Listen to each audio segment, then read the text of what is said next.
चिड़िया थी जो रोज दाना चुगने के लिए अपने बच्चों को घोंसले में छोड़कर दूर जंगलों के पार बस्तियों में जाया करती थी। एक दिन किसी घूरे पर उसने एक चने का दाना पाया। वह उसे लेकर चक्की में दरने के लिए गई। दाल दरते दरते एक दाल खूंटे में फंसी रह गई। एक ही दाल बाहर निकली।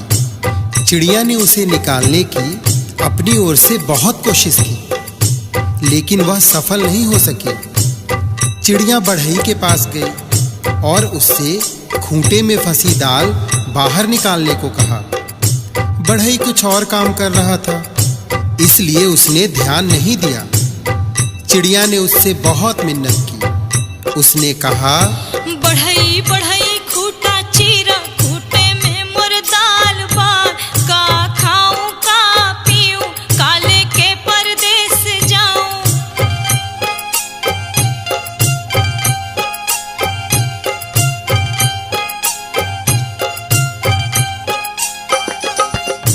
बढ़ई ने उसकी एक न सुनी और उसे दुत्कार कर भगा दिया। फिर वह राजा के पास गई। चिड़िया ने राजा से गुहार लगाई, राजा, ऐसे बढ़ई को दंड दो जो मुझ जरूरतमंद की बात नहीं सुनता। राजा राजा बढ़ई डंडो, बढ़ाई ना खूंटा चीरे, खूंटे में मोर दाल बा, का खाऊं का पीऊं, काले के परदेस जाऊं।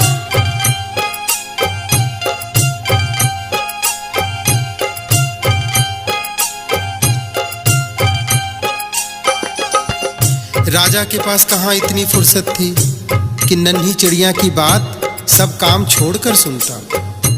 जब उसने भी विनती पर कोई ध्यान नहीं दिया तो वह रानी के पास गई और रानी से बोली, हे रानी, तुम अन्यायी राजा का साथ छोड़ दो। रानी रानी राज बुझावा, राजा ना बढ़ई डंडे, बढ़ई ना खूंटा चीरे, खूंटे में मोर दाल बा, का खाऊं का पीऊं, काले के परदेस जाऊं।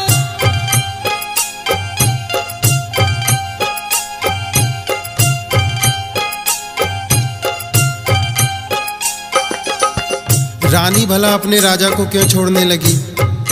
रानी ने रोती बिलखती चिड़िया की एक न सुनी और उसकी बात मानने से इनकार कर दिया। फिर गौरैया उड़ी, सांप के बिल के पास जाकर रोने लगी। बिल से निकले सांप से अपनी विनती दोहराई। सरप सरप रानी डसा, रानी ना राजा छोड़े, राजा ना बढ़ई डंडे, बढ़ई ना खूंटा चीरे, खूंटे में मोर दाल बा, का खाऊं का पीऊं, काले के परदेस जाऊं।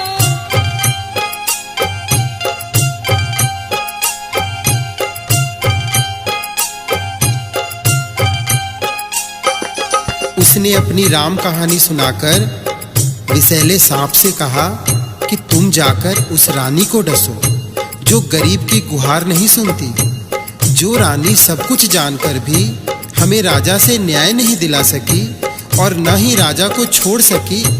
तुम जाकर उसे क्यों नहीं डस लेते? सांप ने भी इसमें अपनी असमर्थता जताई। तब भागी भागी गौरैया जंगल में जा पहुंची और उसने बांस से विनती की कि तुम लाठी बनकर उस सांप को मारो।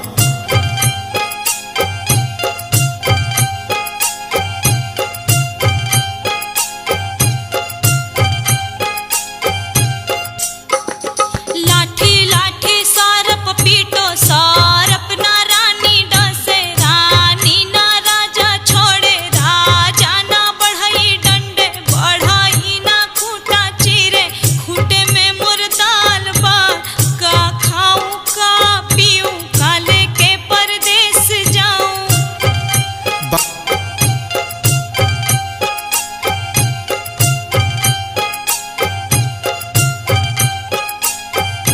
बांस की लाठी भी भला उस नन्ही गौरैया के लिए उस सांप से क्यों बैर मोल लेती? उसने भी इनकार किया। तो गौरैया गुस्से से भर उठी और उड़कर भड़बूजे के यहाँ भभक रही आग के पास जा पहुंची और उसे ललकारा, हे आग, तुम सारे जंगल को जलाकर राख कर दो, जिसमें वह बांस के पेड़ हैं, जिसकी लाठी मुझ गरीब और बेसहारा के लिए नहीं उठती, कोई मुझे मेरा हक नहीं दिलाता। आग ने जब सारी बात विस्तार से जाननी चाही तो गौरैया ने अपनी राम कहानी उसके आगे भी सुना दी। लाठी लाठी विषधर मारे, विषधर ना रानी डसे, रानी ना राजा तजे, राजा ना बढ़ई डंडे, बढ़ई ना खूटा चीरे, खूटे में मोर दाल बा, का खाऊं का पीऊं, का लेके परदेस जाऊं।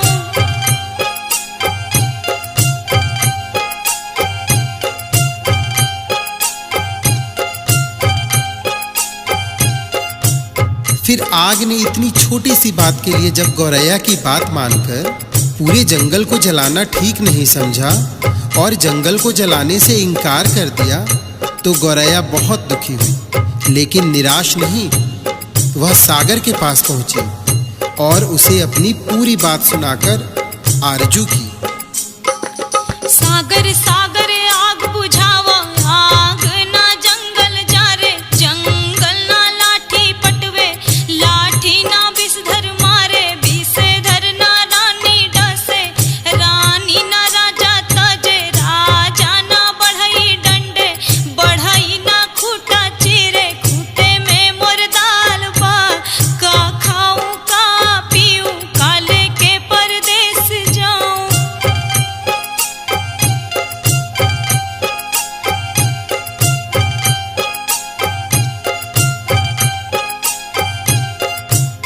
विशाल सागर भला गौरैया की इस गुहार को क्यों सुनता। वह अपनी मस्ती में हंसता हुआ गुजरता रहा और गौरैया उसके किनारे अपना सिर धुलती रही। सुबह से शाम होने को आई। गौरैया को जब यहाँ भी न्याय नहीं मिला तो वह हाथी के पास पहुंची। हाथी के पास उसने अनुनय की कि तुम चलकर मुझे न्याय दिलवाओ, उस समुद्र को सोख लो जो मुझ दुखियारी की हंसी उड़ाता है, बलवान होते हुए भी अन्याय के विरुद्ध खड़ा नहीं होता। जानते हो हमारे साथ क्या गुजरी है। और वह गा गाकर पूरी व्यथा कथा हाथी को सुनाने लगी। हाथी हाथी सागर सोखो, सागर ना आग बुझावे, आग ना जंगल जारे, जंगल ना लाठी पटवे, लाठी ना विषधर मारे, विषधर ना रानी डसे, रानी ना राजा तजे, राजा ना बढ़ई डंडे, बढ़ई ना खूटा चीरे, खूटा में मोर दाल बा, का खाऊं का पीऊं, का लेके परदेस जाऊं। हाथी भी गौरैया की बात सुनकर टस से मस नहीं हुआ। उसने भी उसका साथ नहीं दिया और उसकी बातों को हवा में उड़ाता हुआ अपने लंबे लंबे सूप जैसे कान हिलाते मस्ती में आगे निकल गया। अब नन्ही गौरैया का धीरज टूटने लगा। वह थककर चूर हो गई थी। जहां की तहां बैठी लाचार सी होकर आंसू बहाने लगी। सारी दुनिया उसे अंधेरी दिखाई देने लगी। किस किस से उसने अपनी कहानी नहीं सुनाई, लेकिन किसी ने उसकी मदद नहीं की। बेसहारा लाचार की करुण पुकार पर कोई ध्यान नहीं देता। तभी उसके पैरों के पास एक नन्ही सी चींटी आकर उसका हाल पूछने लगी। उसने देखा नन्ही नन्ही चींटियों की एक लंबी कतार एक के पीछे एक बहुत ही अनुशासित ढंग से चली आ रही है। उसने ध्यान से देखा उनका अद्भुत संगठन और अथक परिश्रम। वे बड़ी फुर्ती, तत्परता और सुनियोजित ढंग से अपना काम मिलजुल कर किए जा रही थी। चींटियों ने आकर उसे घेर लिया और गौरैया से पूरा वृतांत सुना। सुनकर सहानुभूति के साथ बोली, बहन, इस दुनिया में रोने गिड़गिड़ाने से काम नहीं चलता और न ही बैठकर आंसू बहाने से कुछ होता है। हिम्मत हार कर बैठना तो कायरता है। चलो चलो हमारे साथ, हम न्याय दिलाएंगे, कोई रास्ता निकालेंगे। चलते चलते चिड़िया यह सोचती रही कि भला यह नन्ही नन्ही चींटियां मेरी क्या मदद करेंगी, जबकि बड़ों बड़ों ने मुझसे मुंह मोड़ लिया और मेरे किसी काम न आए। खैर चलो देखते हैं, कोई तो मेरी मदद के लिए आगे आया है। चींटी बहना हमारा साथ देने चली है तो उसकी फौज भी तो है उसके पीछे। फिर घबराना क्या, देखते हैं क्या होता है।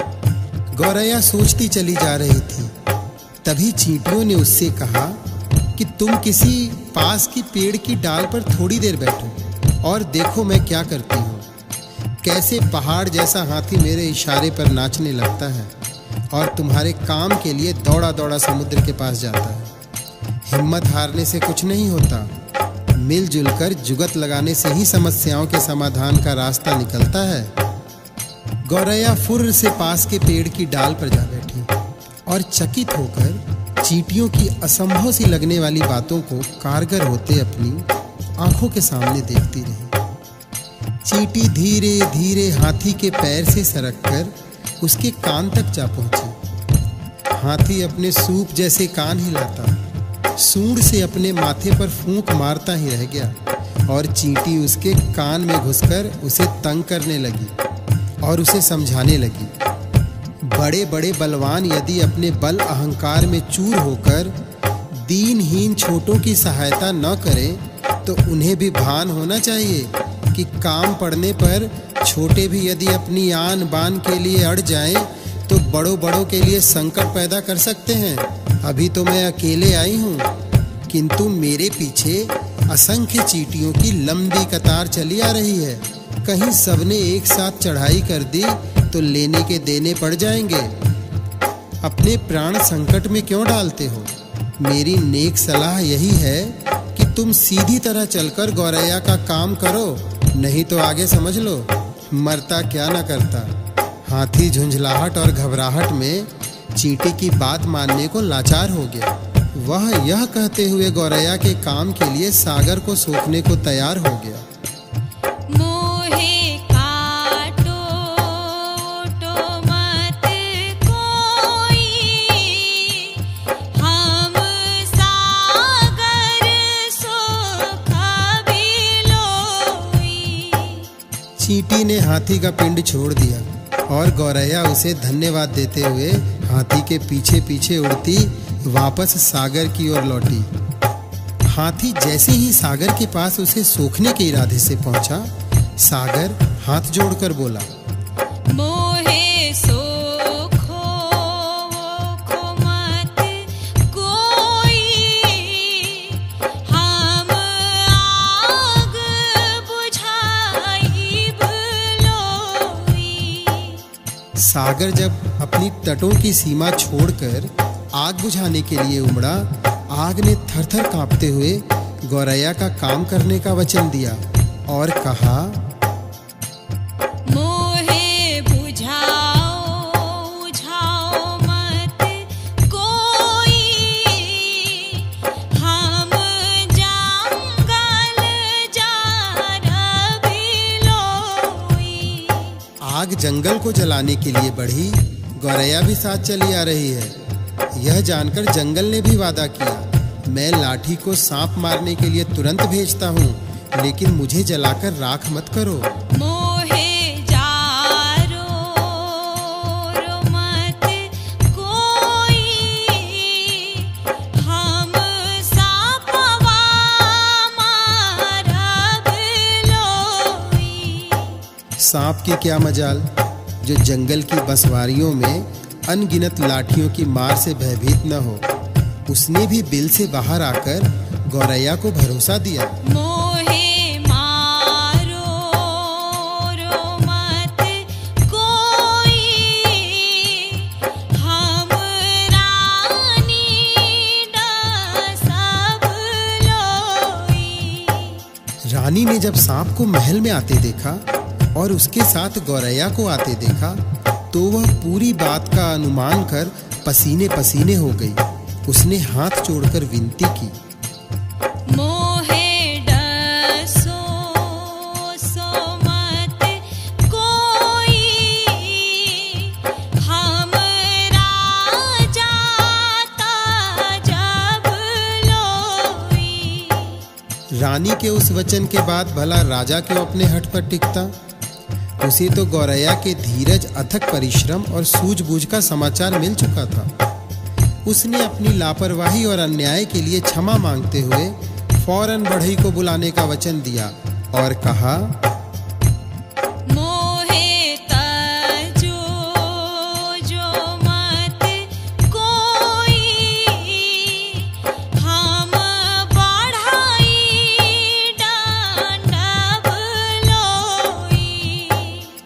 क्या था? बढ़ई ने राजा के सामने आकर गौरैया की बात न मानने का अपराध कबूल किया और थरथर कांपते हुए राजा से गिड़गिड़ाकर विनती की। मोहे डंडो वंडो मत कोई, हम खूंटा फारब लोई। गौरैया को और क्या चाहिए था? गौरैया बढ़ई के साथ उस चक्की के खूंटे के पास पहुंची जिसमें चने की दाल फंसी हुई थी। बढ़ई ने खूंटे से दाल निकाल कर दी और गौरैया उसे अपनी चोंच में लेकर अपने घोंसले में जा पहुंची, जहां उसके नन्हे नन्हे बच्चे जब से वह गई थी उसकी राह में आंखें बिछाए भूखे प्यासे बैठे थे। बच्चों ने चहचहाकर उसका स्वागत किया और वह अपनी चोंच से चने का दाना अपने बच्चों को खिलाने लगी और गुनगुनाकर पूरी कहानी सुनाने लगी कि कैसे उसने अपनी हिम्मत से काम लिया। बड़े बड़ों ने उसकी बात मानकर उसकी मदद की, लेकिन जब वह केवल रो गिड़गिड़ा रही थी तो किसी ने उसकी बातों पर ध्यान नहीं दिया। मदद के लिए आगे आईं तो वे चींटियां जिनकी संगठित सेना के सामने हाथी भी लाचार हो गया। सच ही कहा गया है, सब उसी की मदद करते हैं जो स्वयं अपनी मदद करना जानता है।